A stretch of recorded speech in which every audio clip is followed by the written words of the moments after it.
Dans cette vidéo, je vais vous apprendre à modéliser un roulement à billes, un engrenage et un boulon. Dans cette vidéo, je vais vous montrer le processus de manière détaillée pour que vous puissiez le refaire chez vous. Et cette vidéo est à destination des débutants, donc pas de panique. Mais si vous souhaitez aller plus loin sur Fusion 360, je vous rappelle qu'on propose des cours en individuel sur ce logiciel. Donc n'hésitez pas à aller faire un tour sur notre site. Allez, c'est parti. Le premier objet qu'on va modéliser, c'est un roulement à billes. C'est un objet qui est super intéressant parce que ça va nous permettre de voir 3 fonctionnalités essentielles de Fusion 360. La première, c'est tout simplement la partie fonction révolution. Après avoir créé notre esquisse en 2D, cette fonction va nous servir à créer de la matière autour d'un axe circulaire, comme vous pouvez le voir à l'écran avec cet exemple de modélisation de verre. On va utiliser cette fonction 2 fois. Une première fois pour les bagues de notre roulement à billes, et une seconde fois pour créer les billes de notre mécanisme. La deuxième fonction qu'on va travailler, ça va être la fonction réseau circulaire. Elle permet tout simplement de dupliquer un objet selon un axe circulaire. C'est cette fonction qui va nous permettre de remplir nos 2 bagues avec le reste des billes. Et entre temps, on va également voir la fonction analyse de section. Et cette fonction-là, elle nous permet d'avoir une vue en coupe de notre modélisation. Allez, c'est parti. La première étape pour créer notre esquisse, ça va tout simplement être de cliquer sur l'outil créer une esquisse juste là. On sélectionne le plan du bas, mais on aurait pu évidemment travailler sur un autre plan.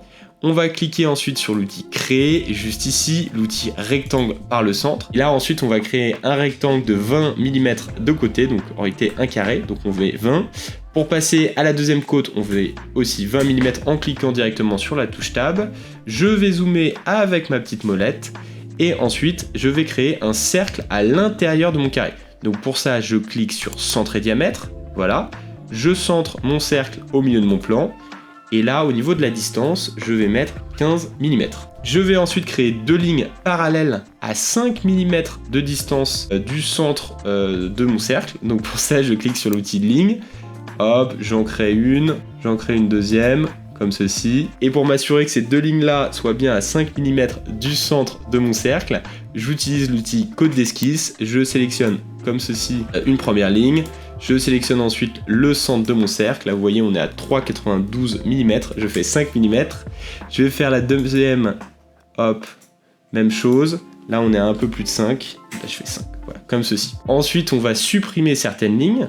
Donc, pour nous permettre de créer notre bague. Donc, pour ça, on clique sur le petit icône ciseau qui s'appelle ajuster. Et là, pour supprimer ces lignes-là, soit je clique gauche dessus, comme ceci, soit je maintiens mon clic gauche appuyé. Et je passe sur mes lignes et automatiquement elles sont supprimées. Faites bien attention à bien supprimer ces traits là. Hop, celui-là aussi, comme ceci. Donc là on commence à avoir notre esquisse de nos 2 bagues. Il nous manque maintenant simplement l'axe de notre future révolution. Donc cet axe là, il va être à 20 mm du bord inférieur de notre esquisse. Je vais créer une ligne avec une distance aléatoire, on s'en fiche. Nous ce qui nous importe c'est vraiment la distance de 20 mm entre mon bord inférieur et mon axe. Donc pour ça, je clique sur code d'esquisse ici, je clique sur mon bord inférieur, je clique sur mon axe, là on est à 23 et moi ce que je fais c'est 20. Voilà, très bien. Là, notre esquisse est opérationnelle, on peut tout simplement cliquer sur terminer esquisse. Ensuite, on attaque la partie révolution, donc pour donner du volume à notre création. Donc pour ça, on clique sur révolution, on sélectionne un contour, on sélectionne un deuxième contour, et ensuite on va devoir sélectionner l'axe, donc juste ici. Donc je fais un clic gauche sur mon axe, et ensuite je clique directement sur mon axe, et je fais entrer. Et vous voyez quand je bouge de position, vous allez voir que j'ai créé les 2 bagues de mon roulement à billes. Donc c'était assez simple. Maintenant, je vais m'attaquer à la création des billes de mon roulement à billes. Ici, ce qu'on veut mettre, c'est des billes dans notre roulement. Mais comme vous pouvez le voir, on ne peut pas visualiser directement 2 plans. Donc pour faciliter la conception, on va créer une vue en coupe. Et pour ça, on clique sur Inspecter, Analyse de section, comme ceci. Et nous, on va cliquer sur cette section-là. On fait OK. Et maintenant, on va pouvoir créer une esquisse. Donc, créer une esquisse.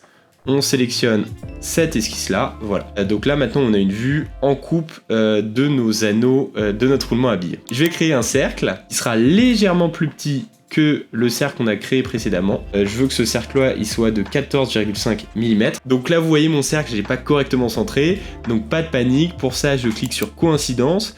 Je clique au milieu de mon cercle, juste là, et au milieu de mon plan.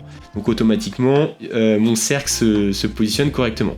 Maintenant, je vais couper mon cercle en deux, donc en mettant une ligne. Donc là, moi, je veux couper mon cercle en deux de manière équivalente. Donc pour ça, je clique sur coïncidence, je clique sur ma ligne, je clique sur le centre de mon cercle et vous voyez, automatiquement, ma ligne se positionne correctement. À ce moment-là, je peux faire terminer l'esquisse et là, je vais faire ma deuxième révolution. Donc vous commencez à comprendre, vous cliquez sur révolution, on clique sur un contour et l'axe qu'on va utiliser, cette fois-ci, ça va être la ligne qu'on vient de créer. Voilà. Et je fais OK, 360 degrés. Et là maintenant, si je change de point de vue, vous pouvez voir que j'ai correctement créé ma bille. Ensuite, je vais enlever l'analyse. Vous allez pouvoir voir que j'ai bien mes deux bagues de mon roulement à billes et j'ai une seule bille. Donc là, moi, je vais en mettre 12. Donc vous allez voir, c'est très simple. Je fais créer, je fais réseau circulaire, je sélectionne mon objet, donc ma petite bille. Et là, j'ai besoin d'un axe. Et cet axe-là, c'est tout simplement l'axe qu'on a créé en début de vidéo. Et pour le retrouver, je vais faire esquisse numéro 1, hop, vous voyez, là il apparaît.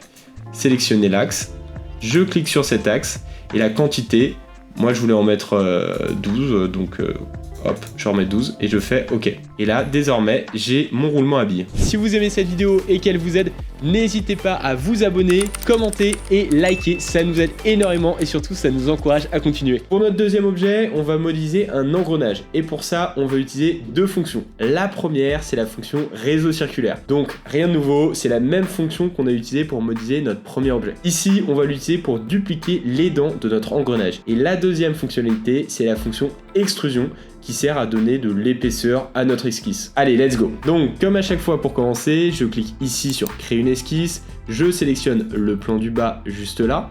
Ensuite, je vais créer un cercle. Donc pour ça, je clique sur centre, diamètre et cercle. Et là, je vais créer un cercle de 100 mm. Je fais entrée. Maintenant, je vais m'attaquer à mes petites dents. Donc pour ça, je clique sur créer, courbure conique juste ici. Et là, je prends deux points aléatoires. Moi, ce qui m'importe, c'est d'avoir un ρ à 0,75. Et ensuite, je fais entrée. Et ensuite, ce que je vais faire, c'est coïncider le sommet de ma dent avec l'axe de mon cercle. Donc pour ça, je clique sur coïncider juste là. Je clique sur ma petite tête de dent. Et ensuite, sur mon axe. Et là, automatiquement, ma dent est correctement paramétrée. Donc là, vous voyez, on a une dent. Il m'en faut 45. Je vais pas m'amuser à les faire manuellement. Je vais tout simplement les dupliquer. Donc pour ça, je clique sur créer. Ensuite, je clique sur réseau circulaire, je sélectionne mon objet, et là, le point de mon centre, c'est tout simplement le centre de mon cercle. Et là, quantité 3, moi je vais mettre 45, et automatiquement, mes dents apparaissent. Ensuite, je vais créer un trou pour un passage d'axe, donc je clique une nouvelle fois sur centre et diamètre. Là, je vais faire un cercle de 20 mm de diamètre, je fais entrée, et ensuite, je fais terminer mon esquisse. Là maintenant on a notre engrenage en 2 dimensions, moi je vais le passer en 3 dimensions, donc pour ça je clique sur extrusion, je sélectionne l'ensemble de ma création et ensuite je désélectionne le centre de mon axe et là je vais mettre 20 mm, je fais entrée et maintenant on a une création en 3 dimensions. Pour notre troisième pièce, on va s'amuser à modéliser un boulon. Pour ça, on va devoir créer la forme générale de notre vis et de notre écrou qui vont composer notre boulon grâce à la fonction extrusion. Et ensuite, on va devoir ajouter un filetage sur notre vis et notre écrou. Un filetage, c'est ce que vous voyez à l'écran. C'est ce qui va permettre d'assembler les deux parties de notre boulon. Pour faire un filetage, vous allez voir, ça va être très simple. On va utiliser la fonction filetage sur notre vis et pour l'écrou, la fonction perçage avec l'option filetage. Faut vraiment faire attention à ne pas confondre les deux fonctions parce que la fonction filetage seule, elle va créer un filetage sur la surface extérieure de notre objet, alors que la fonction perçage avec l'option filetage crée un filetage à l'intérieur de notre écrou. C'est ok? Allez, je vous montre. Donc, comme d'hab, on crée une esquisse, on sélectionne le plan du bas, on va ensuite faire polygone, polygone circonscrit, on sélectionne le centre de notre plan, et là on va mettre 50 mm. Je fais entrer, ensuite je vais terminer l'esquisse, je vais ensuite faire une extrusion, donc juste là, extrusion, on va mettre 30 mm, ce sera très bien, voilà. Donc là, on a le bas de notre vis. Ensuite, une nouvelle fois, créer une esquisse. On va sélectionner le haut de notre hexagone et on va cliquer sur centre et diamètre. On centre au milieu de notre écrou et là, on va mettre 60 mm. On fait entrer et une nouvelle fois, terminer l'esquisse. À ce moment-là, extrusion. on sélectionne notre cercle et on va mettre 100 mm. Donc là, vous voyez, on commence à avoir la forme de notre vis. Maintenant, on va attaquer la partie filetage. Donc pour ça, vous allez voir, c'est très simple. On clique sur créer et ensuite on va dans filetage. Juste là, on sélectionne le haut de notre vis. Voilà, avec le petit icône sélectionné. On vérifie taille, 60 mm.